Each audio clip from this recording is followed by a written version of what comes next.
You hear things about America, you know? You see things on the news. I was told not to tell people that I am a Muslim. Some of my friends at home said it was best if I kept my religion as a secret while I am in the US. So my name is Muhammad Akram, and I work here in Washington DC with Center for Islam and Religious Freedom. Every Friday, Muslims hold a congregational prayer called Jummah. When I arrived in Washington DC last year, I could not find a mosque near my office for Friday prayers.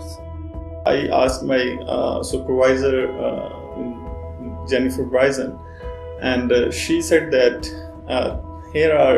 let's go. I will take you to the Friday prayer. After walking 5-10 minutes, she said, so this is the place you can go.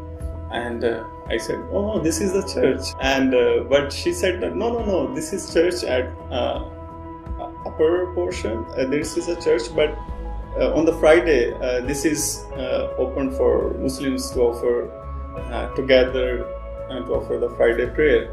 I'm Jennifer Bryson, and I'm the Director of Operations and Development, and I'm also a co-founder of the organization. Akram's first day at the Center for Islamic Religious Freedom for his one-year fellowship was in September 2016. And it just so happened that Akram's first day of work was on a Friday. I needed a place to pray because there was not a mosque nearby. Some Muslims pray in parks or outside because they have no dedicated space. They pray on the ground with no privacy. One day, Akram was telling somebody else in my presence about his experience attending Friday prayer for the first time from his new office in America. He thought that as a non-Muslim, he thought that I was confused and I didn't understand that he wanted to go to a mosque when, here I was bringing him to a church.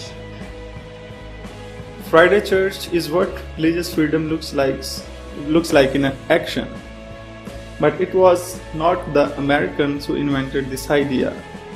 Religious freedom is in my Quran as well. Tell me this, how can you look at 150 Muslims going before Allah in a church and not be inspired that there are ways to live together? How can you not see that? For all the problems in the world, religion and religious freedom can be a force for good. So my name's Katrina Lang, and I am a priest in the Episcopal Church, and here at Epiphany I'm the Associate Rector. So it's been going for just over 10 years. We've had Muslims praying in this building. They began by using our parish hall and just on Fridays, coming in for Friday lunchtime prayers. That was going well, and so they asked then if they could use the space for the other days of the week for people who lived or worked downtown and needed somewhere to pray during their lunchtime prayers.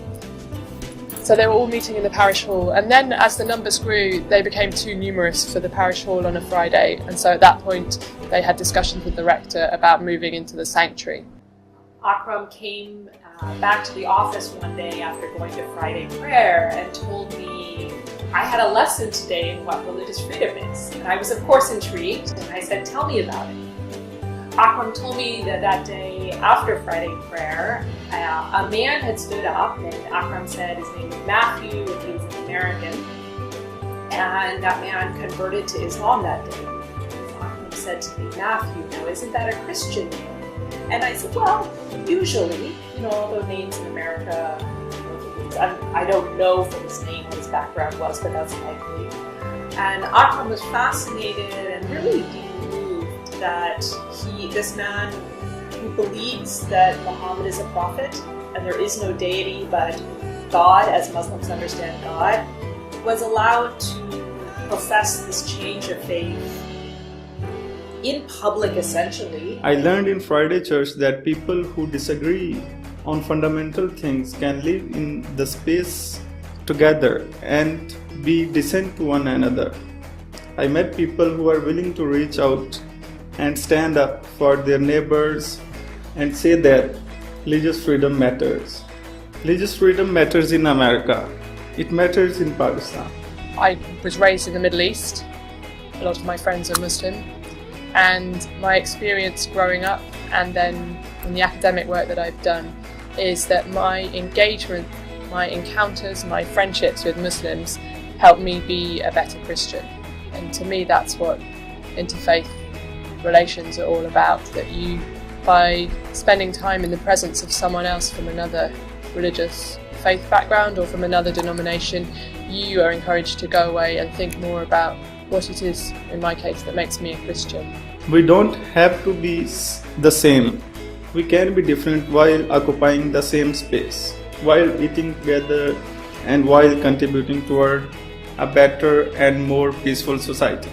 There is a way to be 100% Muslim, to be true to yourself and your identity, but to support those in your community who are different. There is a way to be 100% Christian, to hold true to your belief, but to help those around you who believe different things. 4 days after Trump had been elected, there was fear that there would be an increase in anti-Muslim sentiment in the years to come. There was a lot of uncertainty. And when Akram came back to the office after Friday prayer, he was energized and he clearly wanted to tell me about something. A group of Christians from this church that hosts Friday prayer was standing outside handing the Muslims who were arriving flowers. I just get chills even remembering this story, the story that he told me. And the Christians said to the Muslims who were coming to Friday prayer that day, "We're here to tell you that you're welcome in America." Of course, there are problems in America. I mean, who would deny it? Islamophobia exists here, terrorism exists. People and governments are often terrible to one another. But let me tell you what I have seen and what I have heard. There is church near my office where I know that I can practice my religion freely and without fear. I have not been in America very long, but Friday Church is the America that I know.